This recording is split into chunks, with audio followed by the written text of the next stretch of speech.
fa shugaban barkatai family fa yayi Allah isa ga ire-iren masu cewa burkutu family da kuma masu canja masa magana su domin su ja masa zagi a social media. Kana magana yanzu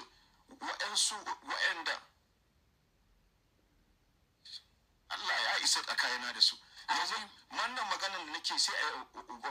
a mata muguwar fasara ko kuma a yanka daidai inna nake maganar nan sai a ce mutumin nan ya cika girman kai ya cika faɗin rai wai ni ake cewa ina da jijji da kai ta ina saboda ina kokarin arewa ta ci gaba gaskiya ne. yanzu za ku iya tuna ranar da muke kes ɗin nan na rahinatu take ne maganan gida ana za a yi rantse ko ba za a rantse ba duka jikinmu ya mutu nan ana kokarin a karasa magana sannan wata ta bugo ta fi san lamba da ta bugo ana kokarin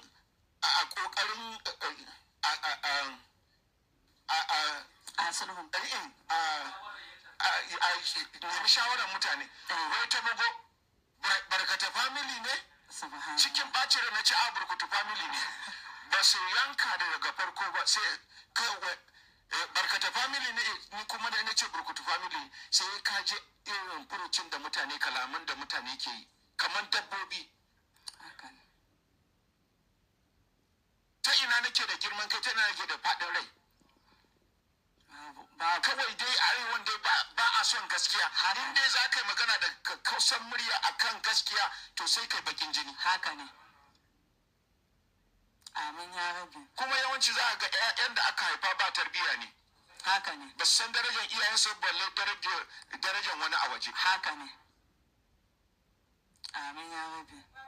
Amin saboda Allah. Irin rashin jin daɗin shi ke cewa a sai lokacin da ya faɗi barkatar burkutu family din nan fa suna magana muhimmanci ta kira tana musu magana rainin hankali wanda sai aka yanke daidai wajen ake ta faman yawo da shi ana masa dariya wasu na cewa yana da zafin zuciya yana da girman kai yana da faɗin rai sannan a ƙarshe rufe magana shi da cewa fa a dinga wa ƴan uwa musulmai ko in ce mutane zaton alkhairi shi babban burin shi kawai arewa ta ci gaba ne da haka idan ka san ka taɓa cewa burkutu family a social media ko a comment section ko kuma ka san ka faɗa abu makamancin haka fa to ka je ka nemi yafiyar ordinary Ahmad Isa domin kada Allah ya sa ta bi ka ni ma nan da nake muku bidiyon ɗazu-ɗazun akan mun rashin mutunci kawai naga an saka hotona an saka hoton Aisha Humairu an saka wai naje na ce mata wai Aisha ina son ki amma ba dan Allah ba saboda ina son in yi wancan abin saboda rashin wayan mutanen mu ba ga fa sunan hadda wasu lambobi zanen din ba zanen ina bane hotona ne fake account ne ita ma ba page ta bane fake page ne saboda koya bata maka suna a zuban maka da mutunci akai wani rashin mutunci kuma da ka bude comment din zaga wasu mutane suna ta faman yadda ai bisa amma haka yake ban sani ba fi sabilillah yanzu in fito da gidan mutunci iyaye na ƴan uwa na mun santa na abokaina duk suna gani an zo in faɗi wannan magana a social media fi sabilillah duk masu irin wannan abu in dai basu ga yana ba ni gaskiya ba zan yafe musu ba Allah subhanahu wa ta'ala ya sa mu dace